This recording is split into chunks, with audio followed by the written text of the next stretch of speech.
S'il y a bien une équipe de Formule 1 dont tout le monde se fiche, c'est sûrement Alfa Romeo. Une écurie de fond de grille, avec des résultats décevants d'année en année, jamais victorieuse, sauf à l'époque de BMW, et en plus de ça, avec des pilotes très peu en vue médiatiquement en 2021. Vous y conviendrez, Alfa Romeo n'est pas l'écurie la plus attractive de la F1. Pourtant aujourd'hui, j'ai envie de m'intéresser à la situation de cette équipe. D'une part parce que tout le monde s'en fout, et d'autre part parce qu'elle a été l'un des principaux acteurs du mercato de l'année dernière. Et oui, il y a eu du mouvement chez Alfa Romeo. Kimi Räikkönen a pris sa retraite après une longue et belle carrière, et Antonio Giovinazzi s'est fait renvoyer suite à ses résultats jugés insuffisants. Pour les remplacer, Fred Vasseur et son équipe ont choisi un duo de choc. Valtteri Bottas, pilote victorieux et expérimenté, et Guan Yu Zhao, un prometteur pilote chinois à la contribution financière importante. Alors beaucoup de questions se posent autour de ces deux personnages. D'abord Bottas, qui passe de la meilleure écurie du plateau à l'une des plus faibles, et Zhao, qui aura absolument tout à prouver cette année, après des résultats en jeunes certes corrects, mais sans titre à la clé. Avec ces nouveaux pilotes, il est certain qu'Alfa Romeo commencera la saison avec plus d'ambition. La voiture a énormément déçu en 2021, puisqu'on pouvait espérer des meilleurs résultats au vu de sa pointe de vitesse lors des tests d'avant-saison. C'était très surprenant, et finalement, je me demande si ce manque de performance n'était-il pas voulu, pour mieux préparer la saison qui arrive. Alors, qu'attendre d'Alfa Romeo en 2022 ? Peuvent-ils faire mieux qu'en 2021 ? Bottas et Zhao seront-ils les stars du plateau ? Détendez-vous, on analyse ça ensemble.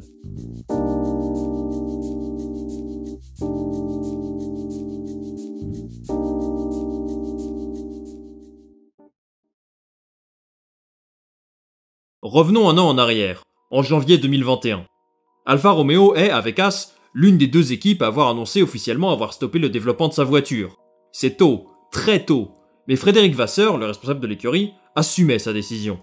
Dans les colonnes de Motorsport, Vasseur confirmait la stratégie de l'équipe et regrettait le manque de performance de la voiture, mais selon lui, c'était une nécessité, compte tenu de son budget limité et de l'écart au championnat avec ses concurrents.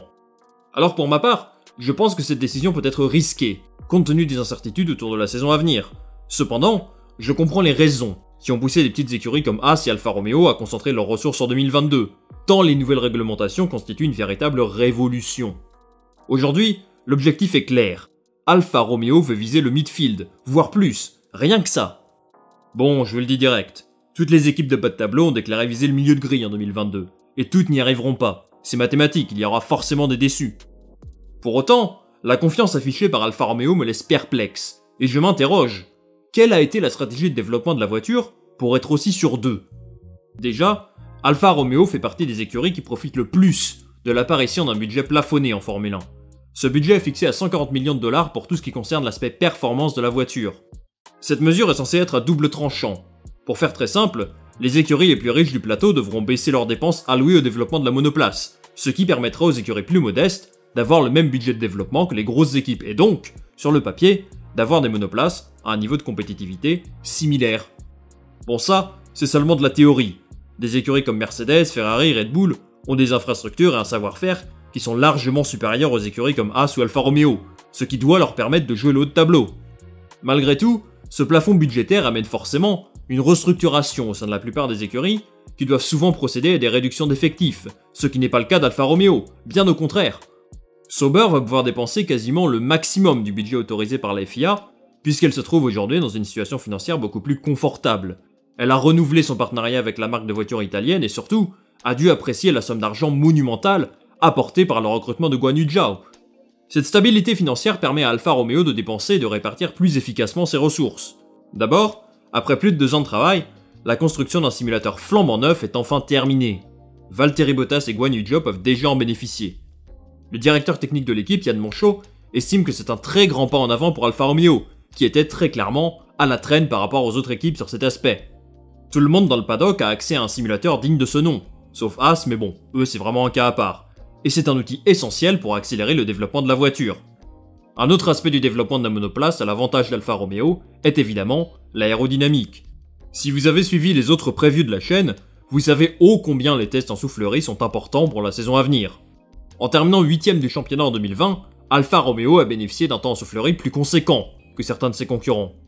De plus, en concentrant ses efforts sur le développement de la voiture de 2022 dès janvier 2021, on peut facilement conclure que la plupart des sessions en soufflerie étaient destinées à la monoplace de cette année. Cette soufflerie a d'ailleurs considérée comme l'une des meilleures du plateau, et ça ne peut être qu'un avantage pour les nouvelles réglementations. Enfin, Alfa Romeo est une écurie étroitement liée à Ferrari, comme vous le savez.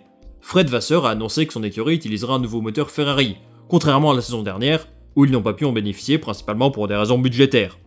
En conclusion, Alfa Romeo a fait un sacré pari en arrêtant le développement de sa voiture dès janvier de l'année dernière, et il me tarde de voir si les investissements réalisés et les risques pris permettront à Valtteri Bottas et Guan Yu Zhou de briller.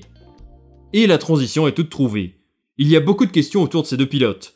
Qu'attendre des pilotes chinois et finlandais? Leurs saisons 2022 seront très intéressantes à suivre pour différentes raisons. On regarde ça ensemble tout de suite.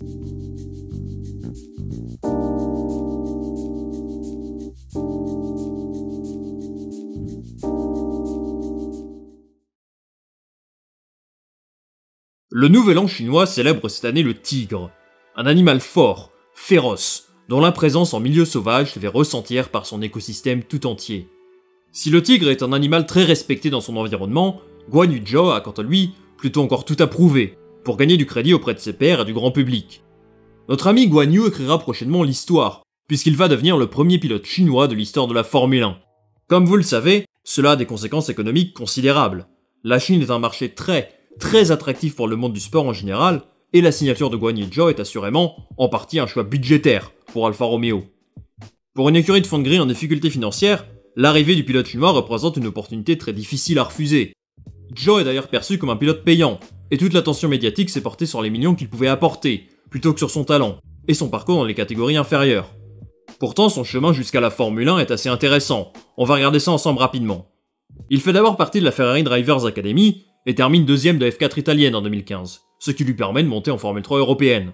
A partir de là, c'est plus calme, alors que Lance Stroll, Lando Norris et Mick Schumacher gagnent successivement les 3 championnats de Formule 3 auxquels il participe, Guan Yu ne glane que 2 victoires en 90 courses, bien qu'il pilota chez Prema pendant un long moment, l'une des meilleures écuries de la grille. Il est certain qu'un pilote avec moins de financement ne serait peut-être pas resté en F3 aussi longtemps. Zhou passe chez l'Académie Renault en 2019 et est promu en Formule 2 chez Univirtuosi. Il réalise une bonne première saison en F2 puisqu'il termine 7ème du championnat et s'invite à 5 reprises sur le podium. La concurrence en 2019 en F2 était ce qu'elle était, mais c'est tout de même une bonne saison pour un rookie. Malheureusement, il ne confirme pas en 2020, et s'il remporte sa première victoire, il est loin de la lutte pour le titre, et termine seulement 6ème du championnat. L'année 2021, par contre, est beaucoup plus positive pour lui. Il gagne 4 courses, monte 9 fois sur le podium, et montre qu'il est un pilote rapide, capable de jouer le haut de tableau de la F2 chaque week-end. Guan Yu était l'un des meilleurs pilotes de F2 la saison dernière, mais son plus gros problème, c'est qu'un jeune rookie australien lui a complètement volé la vedette. Il termine même derrière Schwartzman au classement, qui soit dit en passant, mériterait un peu plus de reconnaissance. Oscar Piastri est un talent très rare dans le sport automobile. Il a remporté la Formula Renault Eurocup, la Formule 3 et la Formule 2 consécutivement. Il faut se rendre compte que c'est une performance monumentale. Forcément, Zhou est comparé à ce phénomène-là, et c'est évidemment difficile de justifier ta place en Formule 1 face à lui. Plus que Piastri, d'autres pilotes comme De Vries, Hülkenberg, voire Schwartzman ou Aylot pourraient prétendre tout aussi légitimement une place en F1 à sa place. Pour toutes ces raisons, Zhou aura fort à faire pour prouver sa valeur face aux autres pilotes du plateau. Je pense que Guan Yu peut être un pilote rapide, et s'il sera certainement derrière Bottas au classement, j'attends de lui une progression linéaire au cours de la saison et qu'il réussisse à se rapprocher progressivement de ses performances en course et en qualif. Ce sera difficile, mais je ne pense pas qu'il bénéficie d'un crédit illimité, surtout avec Pourchaire qui pousse derrière pour lui prendre sa place. Bon, j'ai beaucoup parlé du pilote chinois, et il est maintenant temps d'évoquer son coéquipier, Valtteri Bottas. Ah, Valtteri, que dire? Après 5 saisons en dents de scie chez Mercedes, l'ancien coéquipier de Sir Lewis débarque dans une écurie de fond de grille, pour la deuxième fois de sa carrière, après sa première saison chez Williams en 2013. Le choix Alfa Romeo pour Bottas semble finalement assez logique. Russell toquait à la porte chez Mercedes depuis trop longtemps déjà, et il n'y avait aucun siège disponible pour lui dans le midfield. Entre Williams et Sauber, Valtteri a fait le choix de l'écurie suisse, et cela apparaît comme un choix intéressant pour les deux parties. C'était d'ailleurs le sujet de la première vidéo de ma chaîne, mais j'avais genre 2 abonnés, et un micro tout droit sorti des enfers, alors je vais vous réexpliquer pourquoi ça peut marcher entre les deux. D'abord, c'est un bon choix pour Bottas. Il sera enfin leader dans une écurie, chose qu'il ne pouvait évidemment pas faire face à Lewis Hamilton. Le développement de la voiture sera en grande partie basé sur ses retours. Il aura la confiance de l'équipe, et il va pouvoir amener avec lui toute l'expérience engrangée pendant ses 5 années dans la meilleure écurie du plateau. Ensuite, il a signé un contrat sur plusieurs saisons chez Alfa Romeo, ce qui n'a jamais été le cas chez Mercedes, où il signait un renouvellement de contrat chaque année. Bottas a insisté sur l'importance d'un contrat longue durée, qui va lui donner la confiance dont il a souvent manqué chez Mercedes. Pour Alfa Romeo, c'est aussi un excellent choix. Bottas est un très bon pilote, quoi qu'on en dise. Il était bien sûr en dessous d'Hamilton chez Mercedes, on est d'accord, mais dans un bon jour, il pouvait sortir des super performances. Et il a été, sur la totalité de ses 5 saisons chez Mercedes, globalement capable d'aller chercher des podiums et des poles quand il le fallait. Chez Williams aussi, il était très bon, quand la voiture le lui permettait. Je pense que Valtteri donne aussi un certain crédit au projet Alfa Romeo. Au lieu de retourner à ses premiers amours chez Williams, qui a de nouveaux investisseurs, Bottas a fait le choix de Sauber, et a contribué à la continuité du partenariat avec Alfa Romeo, comme confirmé par Vasseur. Plus que 2022, la vision de Sauber est sur le long terme. Fred Vasseur a offert à Bottas un rôle de leader d'équipe pour les saisons à venir. Et si le développement de la voiture se passe bien, cela pourrait se révéler un excellent choix de carrière pour Bottas. D'ici à quelques années, l'objectif de la Formule 1 est de réduire significativement l'écart de performance entre les voitures. Et si ce sera peut-être un peu tôt en 2022, les écuries comme Alfa Romeo espèrent progresser d'année en année pour se rapprocher du haut de tableau. Évidemment, ce sera difficile, mais c'est exactement pour cette raison que Bottas a choisi de poursuivre sa carrière chez Alfa Romeo. Concernant mes attentes pour lui en 2022, elles sont très simples, et à mon avis largement réalisables. Prendre le dessus sur son coéquipier, optimiser les performances de la voiture, et réussir à placer sa monoplace plus haut sur la grille que ce qu'elle devrait être, à la manière d'un Gasly ou d'un Leclerc. Je pense que son image sera bien meilleure en 2022 que les années précédentes, et qu'avec moins de pression, il pourra s'exprimer pleinement. J'espère qu'Alfa Romeo lui donnera une voiture à la hauteur de son talent. Alors, vient le temps de répondre à une question à la fois très simple et très difficile. Qu'attendre d'Alfa Romeo en 2022 ? Vont-ils enfin arrêter de nous décevoir ? On répond à ça ensemble, tout de suite.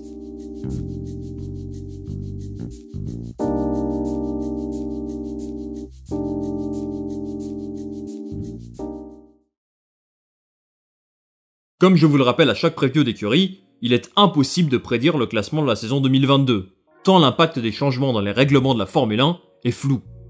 Cependant, compte tenu des déclarations des écuries, des investissements réalisés et du duo de pilotes, on peut avoir un certain niveau d'attente autour des performances de chaque équipe. Concernant Alfa Romeo, je dois dire que les déclarations de l'écurie sont assez ambitieuses. Vasseur estime que sa monoplace pourrait être une surprise en 2022, et le directeur technique, Yann Monchot, pense que les écuries dites clientes, comme Haas, AlphaTauri ou Alfa Romeo, pourraient profiter des nouvelles réglementations pour nous faire une Brown GP comme en 2009. À l'écouter, ça a du sens. Les réglementations concernant la construction de la monoplace sont aujourd'hui très strictes, et pour faire très simple, un grand nombre de pièces utilisées lors des saisons précédentes ne pourront pas être incorporées à la voiture de 2022. Toutes les écuries doivent donc créer ces pièces en question à partir de rien. Cela permet ainsi, en théorie, aux équipes d'être au départ sur un même pied d'égalité. Mais contrairement à Alfa Romeo, je ne suis pas aussi optimiste. Depuis l'introduction de nouveaux règlements techniques en 2014, un fossé s'est créé entre les plus petites équipes et les mastodontes du championnat comme Mercedes, Red Bull ou Ferrari. Alfa Romeo et Haas par exemple ont accumulé un certain retard technologique sur leurs concurrents, qui ont des structures beaucoup plus développées, et qui doivent leur permettre de rester sur le devant de la scène, même en cas de révolution technique comme c'est l'avenir. Imaginez une seconde que Mercedes et Red Bull s'effondrent en 2022, ce serait évidemment un gros échec. Effectivement, c'est possible qu'une équipe de milieu ou de fond de grille réussisse à comprendre mieux certaines parties du règlement, et de trouver un petit quelque chose qui leur permettra de faire la différence au départ de la saison. Mais si ce cas de figure venait à se confirmer, les grosses équipes ne tarderaient pas à copier ces innovations. Pour cette raison, je ne pense pas qu'Alfa Romeo puisse nous sortir une voiture magique du chapeau, en tout cas, pas sur l'entièreté d'une saison. Malgré tout, je pense que l'écurie suisse sera l'une de celles qui bénéficiera le plus de ces nouvelles réglementations sur le long terme. Pour une voiture qui n'a connu quasiment aucune amélioration en 2021, j'ai trouvé qu'elle envoyait quand même du punch. Giovinazzi allait même parfois en Q3, alors imaginez avec un pilote meilleur que lui. Alfa Romeo aurait pour moi dû terminer 8ème du championnat, mais elle n'a pas su tirer profit des opportunités comme la Hongrie et perd beaucoup de points en Belgique. Les stratégies étaient aussi vraiment les pires du plateau, n'ayons pas peur de le dire, et ce sera un point d'amélioration pour Alfa cette saison. J'attends d'Alfa Romeo qu'il soit capable d'aller en Q3 régulièrement, et que Bottas réussisse à se mêler à la lutte pour les points dans le midfield. Je pense qu'il a le talent et l'expérience pour le faire. Pour Guan Yu Zhao, tout dépendra de la performance de la voiture. C'est un pilote solide qui a montré de belles choses en Formule 2. Il n'a que 22 ans, donc il a probablement encore du potentiel à exploiter. À lui de nous montrer qu'il mérite sa place dans ce championnat, et qu'il peut progresser, comme il a su le faire en Formule 2. 2022 me semble être une année très importante pour le projet de Sauber. Des ambitions affichées, un nouveau duo de pilotes, et un budget beaucoup plus important qu'auparavant, me laisse penser que cette saison sera le pilier fondateur du nouveau projet Alfa Romeo. Si la monoplace passe un cap, que Bottas est au niveau, que Guan Yu Zhou réussisse à marquer régulièrement des points en Formule 1, on pourra estimer que la direction prise par l'écurie suisse est la bonne, et que l'on pourra compter sur Fred Vasseur et sa troupe pour les années à venir. Au contraire, si Alfa Romeo végète en bas de tableau, après avoir compromis toute sa saison 2021 au profit de 2022, je serais extrêmement déçu, tout comme toute leur équipe je suppose. Alors, j'ai hâte de voir ce que vaut la voiture d'Alfa Romeo, et pour ça, on se donne rendez-vous au test d'avant-saison, à Barcelone. Ah non, c'est vrai, on pourra pas les voir. Bon, on se contentera des résumés YouTube alors. Alors, qu'est-ce que vous pensez du projet Alfa Romeo? Croyez-vous à une voiture performante en 2022? Dites-moi tout en commentaire et je lirai ça avec attention. Merci beaucoup d'avoir regardé cette vidéo. Si celle-ci vous a plu, n'hésitez pas à vous abonner, c'est le meilleur moyen de me soutenir. Je vous donne rendez-vous dimanche pour de nouveaux contenus. Salut, à la prochaine!